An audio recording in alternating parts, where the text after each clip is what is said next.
The Wyoming wind was a beast that night. It came screaming down from the mountains, rattling the pine roof and slamming against the cabin walls like a battering ram. Eli had been sitting close to the iron stove, mending a torn bridle strap when the faint knock came. At first, he thought it was just the wind playing tricks. The second knock made him set down the leather and reach for his Winchester. No one traveled in a storm like this unless they were running from death or carrying it with them. When he opened the door, the blizzard tried to rip it from his hands. A figure swayed on the threshold. A woman dressed frozen stiff, hair laced with ice, lips the color of dusk. One hand clutched a small bag like it was her last anchor to the world. She was shaking so hard her teeth made a sound like breaking glass. Eli didn't waste words. He pulled her inside, slammed the door, and shoved the iron bar into place. He knew if she stayed in those wet clothes, she wouldn't last an hour. He handed her a flannel shirt, turned his back to give her what little privacy the cabin allowed, and built the fire higher. By the time she had changed, she was wrapped in his shirt and a heavy wool blanket, hands curled around a steaming cup of coffee he pressed into her fingers. Color slowly crept back into her cheeks. She ate the bean soup he ladled without ceremony like someone who had forgotten what food was and had just remembered again. Only then did he ask her name. Maggie Doyle, she said, voice rough but steady. I came from Boston to marry Owen Blackgay. He met me at the station, took one look and told me I wasn't suitable for ranch life. Left me at the crossroads with fare to go back east. The storm came before I could. Eli knew Owen, rich, proud, and mean when it suited him. The kind of man who measured everything in land and profit. You walked from the station? Eli asked. She nodded. There was no coach. The fare wasn't enough for a hotel room and meals both. So, I walked. I had no other choice. She said it like a fact, not a plea. That alone made Eli respect her. He told her she could stay as long as the storm lasted. She offered to work for her keep, cook, clean, mend. But Eli shook his head. No talk of burdens tonight. Surviving comes first. Quote, that night she slept in his bed while he rolled up by the stove in his buffalo robe. In the dark, over the roar of the storm, she asked quietly, why didn't you ask me more questions about why he really turned me away? Eli stared at the stove glow. Owen doesn't do anything without profit in mind. If he sent you packing, it wasn't because you weren't suitable. It was because he thought there was nothing to gain. There was silence broken only by the howl of the wind. Then her voice, softer than before. You think I'm pretty, think you're alive, Eli said. And in a storm like this, that's what matters. By morning, the storm was worse. The cabin half buried in snow. Eli fried biscuits and gravy while Maggie stood wrapped in his quilt. Her hair freed from the ice was a deep chestnut threaded with copper. She tried to braid it, but strands escaped, curling wild around her face. They ate together, the silence between them no longer empty, but heavy with things neither had spoken. Over the next days, survival fell into rhythm. Eli checked on the cattle while Maggie kept the fire steady. Learning the ways of the stove, she mended his shirts with neat practice stitches, baked bread with starter she mixed from flour and water, and kept her hands busy even when her heart was heavy. Eli watched her from across the cabin, noting the quiet strength in her movements. She wasn't soft, as Owen had judged. She was still wrapped in gentleness. One night, the temperature dropped so low the walls cracked like gunfire. Even with the stove blazing, cold crept in like a thief. Maggie's teeth chattered under the quilts. Eli lay on the floor, shivering in his buffalo robe, listening to her grow still in a way that made him fear the cold was winning. This is foolish, she whispered into the dark. You take your bed back. I'll sit by the fire. Neither of us is going to freeze for the sake of propriety, Eli said. He rose, pulled the robe to the bed, and sat against the headboard. We share the buffalo hide. Body heat's better than stubbornness. There was a pause, then a soft, all right. She leaned into him, trembling, small and warm against his side. He wrapped his arm around her shoulders, steady as a rock, not asking for more than survival. Slowly, her shivers eased. Her head drooped against his shoulder. He sat still as stone, watching the firelight flicker, aware of every breath she took. By dawn, the storm had eased. She stirred awake, pulled away quick, but not sharply. She only whispered, "Thank you." That morning, as sunlight broke across the frozen valley, Eli knew the storm outside had passed. But another kind of storm was beginning inside his cabin. A storm made of choices, of trust, of two lives, colliding in ways neither had planned, and he knew one thing for certain. Whatever path lay ahead, nothing would be the same again. The days after the storm passed were quiet, but they weren't empty. Snow lay thick across the valley, burying trails and fences, cutting them off from the rest of the world. It was as if God himself had pressed pause on everything but the two of them in that cabin. Maggie moved about like she had always belonged there. She baked bread that filled the room with warmth richer than fire. She mended Eli's old shirts with careful stitches, turning rags into garments fit for another season. She read aloud from his worn copy of Ivanhoe in the evenings while he worked leather or carved wood by the fire. Her voice made the small cabin feel like a place far bigger, like the world wasn't just snow and silence. Eli watched her sometimes without meaning to. The way her brow furrowed when she concentrated on kneading dough. The way her laughter, rare but real, lit the cabin brighter than lamplight. She wasn't a burden as she feared. She was a reminder of what life could be when shared. One morning he took her to the barn. A cow was heavy with calf and he wanted her to see. "Close now," he said as he checked the animal's flanks. Tomorrow maybe. Maggie stood beside him holding the lantern. Her face glowed gold in the light. "She's beautiful, she's profitable," Eli replied, though he saw her smile at the cow the way some women smiled at babies. "You can say she's beautiful. It won't break your cowboy pride." He glanced at her, catching the spark in her green eyes. "All right, she's beautiful and profitable." Her laugh came free, bright as sunlight on snow. It startled him, tightened his chest in ways the cold never could. But peace didn't last. By the third week, the sound of horses broke the stillness. Eli's gut told him who it was before he saw the riders. Owen Blackledge rode tall in his silver-studded saddle, the sheriff beside him. Two hired men trailing behind. They pulled up at Eli's porch where he stood waiting, Winchester leaning against the wall within reach.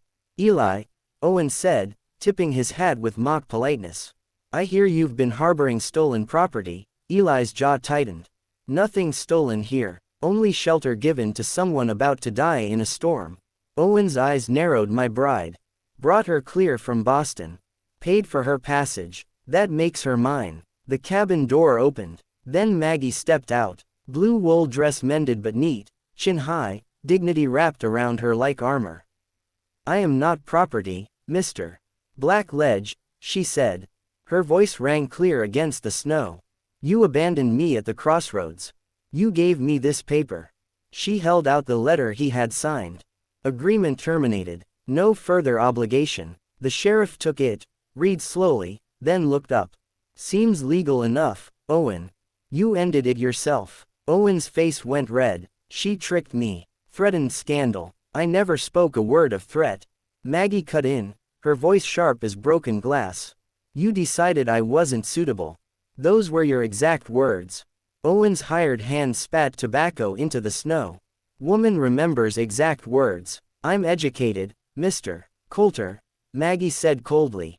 "I remember everything, including how Mr. Blackledge told the station master to hold the train because the goods weren't as advertised." Eli stepped closer then, calm but steady, a wall between Maggie and the men. "Storm's over," he said. "She stays here if she chooses. That's the end of it. Alone, unmarried. You'll ruin her name." Owen sneered. Eli's eyes didn't leave his. "Folks can say what they like. Doesn't change the truth." The sheriff cleared his throat. "Miss Doyle, are you here by your own free will?" "I am." "Anyone forcing you to stay?" "No one." The sheriff looked at Owen. "Then that settles it. You've no claim." Owen's hand twitched toward his gun belt. Eli's fingers brushed the stock of his rifle. The air froze sharper than the snow. Finally, the sheriff broke the moment civil matters settled. Let it lie, Owen glared, red-faced. This isn't over. He wheeled his horse, spurring it hard, snow flying. His men followed, one looking ashamed enough to tip his hat toward Maggie before leaving.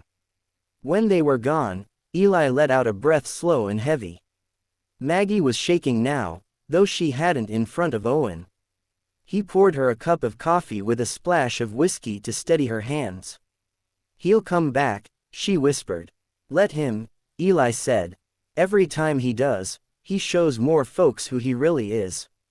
She looked at him long, eyes full of worry and something deeper. My reputation's ruined now, staying here unmarried. Reputation's just what other people think, Eli said quietly. What matters is what you know to be true. Her gaze held his, searching for something.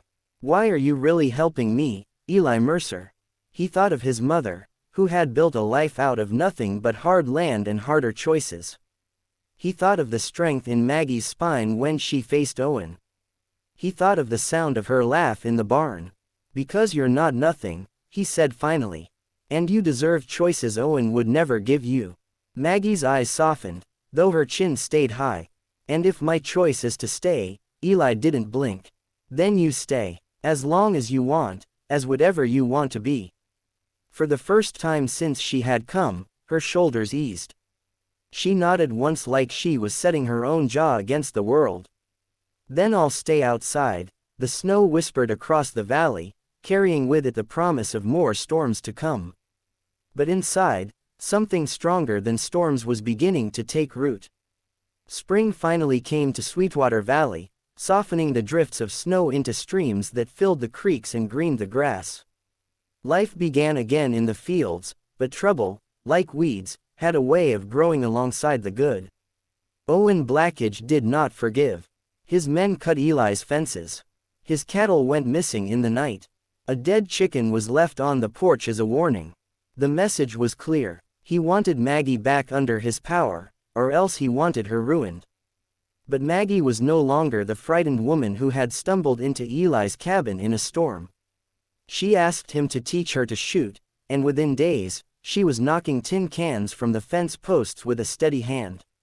She stood beside him during chores, worked the bread dough with flour up to her elbows, and stitched their lives together with the same care she stitched his shirts. One Sunday, when the gossip grew loud in town, Maggie made a choice. She stood before the congregation in the small wooden church, her back straight, her voice strong. She told them everything. How Owen had written letters full of promises, how he had abandoned her in a storm, how Eli had taken her in with nothing but kindness and respect. She read Owen's own words aloud from his letters, and she held up the paper where he had ended the agreement. This man calls me property, she said, her voice clear. But I am a woman with a name, with dignity, with the right to choose. And I chose to survive. Whispers filled the church. Some frowned, but others nodded. Old Tom Garrett stood, saying Eli had been a fair neighbor, never turning away a man in need. Mrs. Patterson, the doctor's wife, rose, too, saying Maggie had saved children with her quick thinking. One by one, voices rose in her defense.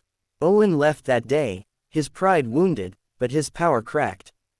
Weeks later, Maggie stood beside Eli under a cottonwood tree on the rise above the creek. Neighbors gathered in a circle, Reverend Cole with his Bible in hand. Maggie wore her mended blue dress, Eli his best shirt. They spoke their vows with no grand music, only the wind and the branches and the creek singing below. Eli slipped a thin gold ring, his mother's, onto Maggie's finger. For the first time, they kissed before others, careful and brief, but strong enough to seal what winter had begun. But Owen was not done. That very afternoon, smoke rose from Eli's hay barn. Neighbors ran to help, forming bucket lines, beating back flames with wet blankets. Maggie herself grabbed a shovel, digging a firebreak when sparks jumped toward the cabin. Her dress tore, her hands blistered, but she worked like she belonged to the land itself. The barn burned, but the cabin and stock were saved. Owen arrived on horseback, smug as a wolf. "Shame about your barn," he said. Eli faced him with soot on his hands and neighbors at his side. "Every fire you start just proves what kind of man you are. And every time more people stand against you." This time Owen had no answer. He rode off, and though he returned in whispers and threats, his hold on the valley slipped with every season. Years passed. Maggie became the valley's teacher. Her classroom filled with ranchers, children, her lessons as steady as her hands. Eli's ranch grew strong. His cattle thriving, his fences mended not just with wire, but with the trust of neighbors. They raised 2 children, Emma and Thomas, who learned to walk in the grass of the valley and laugh in the shadow of the cottonwood tree where their parents had wed. One autumn, Owen returned, old and worn, his pride long burned out. He brought a lawyer and a donation for the school. "I've done more wrong than I can count," he admitted, voice cracked like dry earth. "But maybe I can leave something better behind." Maggie looked at him with steady eyes. "He can't undo the past, Owen. But the children will take your books, even if they never know your name." When he left for the last time, Maggie stood with Eli on their porch, watching the valley that had once been barren of trust, now full of families, laughter, and life. "Do you ever regret it?" Eli asked quietly. "That storm, that night, the life we built from it?" Maggie leaned against him, her hand resting over his. "Not once. That blizzard was the best thing that ever happened to me. It brought me here. It brought me you." The wind moved through the cottonwood leaves, carrying away the last memory of Owen Blackage and settling peace around the cabin. Inside, their children laughed. The fire glowed and the bread Maggie had baked filled the air with its rich scent. From a desperate knock in a storm to a home filled with love, Eli and Maggie's story was not one of property or profit, but of choices, courage, and the kind of love that grows stronger with every trial. And in the heart of Sweetwater Valley, under the wide Wyoming sky, that love endured. Strong as the land itself, lasting as the creek that never stopped singing.